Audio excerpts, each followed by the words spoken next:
I heard about a miserly millionaire who called his family together for a family conference. He said, "I'm placing a box of money up in the attic. When I die, I intend to grab it on my way up.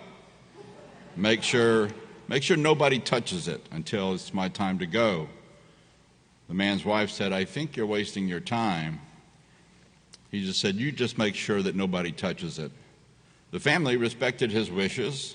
After he died and the funeral was over, the millionaire's children, they got home and they ran up to the attic, and the money box was still there. Their mother joined them and said, "I knew we should have put it in the basement."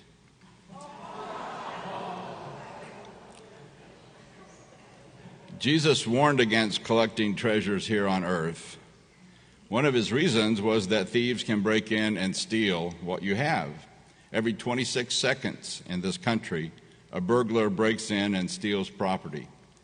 They steal a total of $3.4 billion in personal property every year.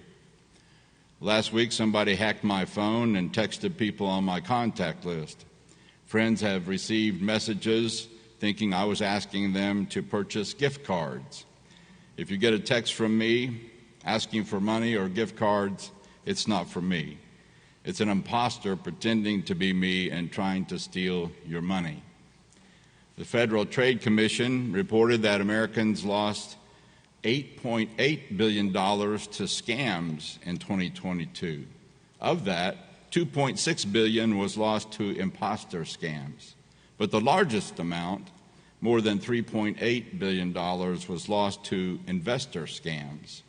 It's easy to tempt people to invest with the hope of great returns because we all want more than we have. Our world is vastly different from the first century world of Jesus, but thieves still find ways to steal money from others. The method of theft that Jesus refers to literally is thieves digging through a wall. Most homes were made out of dried mud bricks. Thieves could dig through a wall and gain access to the house. Where would the valuables be hidden? Archaeologists are still discovering that people hid their valuables by burying them under the dirt floor. Once they were inside, the thieves could figure out where the dirt was not as hard and dig up the family treasure. Our valuables are never completely secure.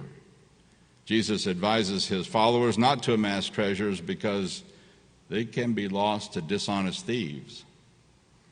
What you have may be taken away from you.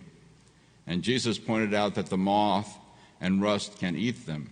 The Greek word translated rust literally is not rust, it's eating or devouring, something that eats or devours. It could refer to rats eating wheat stored for food or rust eating through metal. Today we might think of inflation eating away at the value of our money. Or if you have teenage boys, as my parents did, you know that they can devour a week of groceries in a day. We find Jesus' ideas foreign to us. It seems un-American not to gather as much treasure as we can.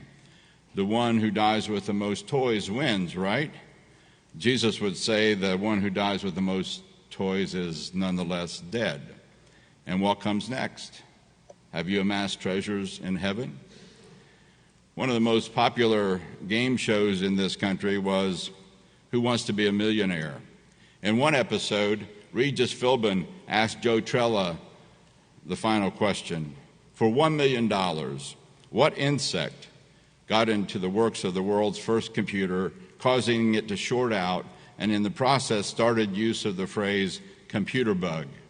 A, moth, B, roach, C, fly, D, Japanese beetle. Trella, a 25-year-old California man, sat in the hot seat and agonized over the answer as millions of Americans looked on. Those who knew the answer in their living rooms were probably shouting it to the TV screen. The suspense mounted. Gee, Regis, I think I know this one. The answer is A, moth. Is that your final answer? Final answer. Dramatic pause. You're right, you just won $1 million, and the confetti comes down and the crowd goes wild. Moths not only damage computers, Jesus pointed to the moth because it was so destructive to clothing. Clothing was very expensive in Jesus' day because all of it was made by hand, and all the cloth had to be made by hand from plants. The common person was lucky to have one set of clothing. The wealthy person might have several sets in a closet. Moths could eat holes in those garments in no time. Jesus argued that things do not last, so don't set your heart on those things. Instead, set your heart on what is eternal. Jesus said, where your treasure is, there your heart will be also. What is most important to you? People who have had to evacuate their homes quickly have had to ask themselves that question. Some of you have had to do that. You're not sure your home will be standing when you come back, so what do you grab as you leave? Family photos, your laptop, the cat, the dog, the kids? Seriously, we can lose all our possessions. I led a team that went from our church in northern Indiana to Keithsburg, Illinois, on the Mississippi River. It was after the flood of 1993. People living along the Mississippi River had their homes filled with 6 feet of mud and water. They lost all their possessions, but they hoped that we and others could help them save their homes. We could add to Jesus' warning that natural disasters can take away what we own.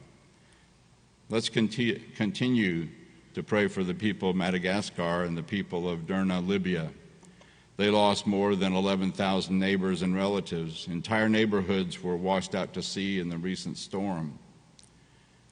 Many who survive have nothing. Some worked all their lives to build a home and a business, only to lose it all in one day.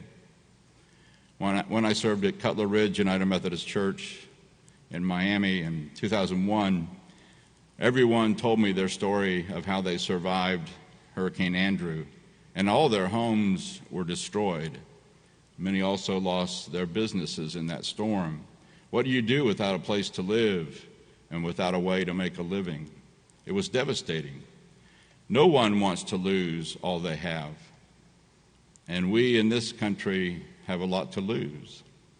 It is estimated that in the United States, there are more than 22 million millionaires, far more than any other nation.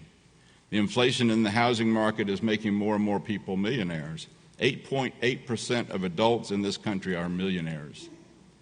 This past week, a house was listed here in Sarasota for $33.8 million. It looks beautiful online.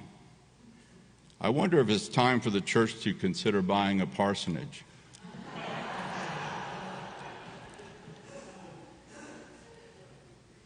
Materialism can infect anyone. Ron Blue tells the story of visiting a small rural village in Africa. He asked a native what their biggest problem was. And to his shock, the native said, materialism. Ron was stunned. He thought it would be lack of food, or the need for doctors, or perhaps war with neighboring villages. How could it be materialism? These villagers didn't have cars, televisions, computers, cell phones, not even homes. But this villager said to Ron, if a man has a mud hut, he wants one made out of cow manure. If he has a cow manure hut, he wants a stone hut. If he has a thatch roof, he wants a tin roof. If he has 1 acre, he wants 2. Then he said, materialism is a disease of the heart. It has nothing to do with where you live. Materialism can afflict any of us and impacts all of us in one way or another. An elderly man was critically ill when he asked to see his 3 best friends, his physician, his minister, and his business partner. As the 3 gathered around the man's bed, he said to them, I know they say you can't take it with you, but who knows for sure? You're my best friends, and I'm going to trust you. I'm giving each one of you an envelope with $100,000 in cash in case I need a little spending money on the other side. Wait until everyone else has paid their respects at my casket, then you 3 place these envelopes in my casket. few days later, the old man died. On the day of the funeral, the minister, the physician, and the businessman were the last to pay their respects at the casket. Each went up and placed their envelope in the casket. The next week, the three of them got together for coffee to reminisce about their friend. The pastor said, "I have a confession to make. You know, our church tries to help those in need in our community. There are always more needs than we have resources. I took $20,000 from my envelope for the church's benevolence fund and put the rest in the casket." The physician said, "You know that we're trying to open that new clinic, so I took $50,000 from the envelope before I put it in the casket." The businessman spoke up and said, "I knew you guys could not be trusted. I picked up your envelopes. I put $300,000 in the envelope and put it in his pocket, the entire amount for all three of us. I wrote him a personal check."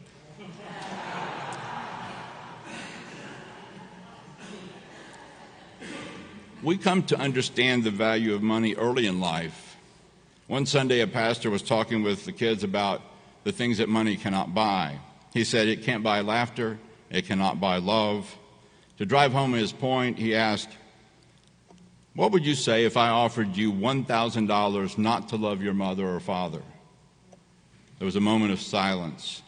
Then a little boy asked, "What would you give me not to love my big sister?"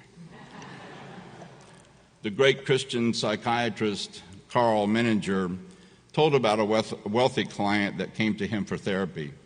This man earned over $1 million per year, but he was still miserable. He had attempted suicide. Dr. Menninger suggested that he set up a foundation in the name of his late father to endow good causes across the country. The man said, "That's a great idea. I would enjoy that. Let me think about it." But he never did it. His greed and insecurities would not let him give away any of that money.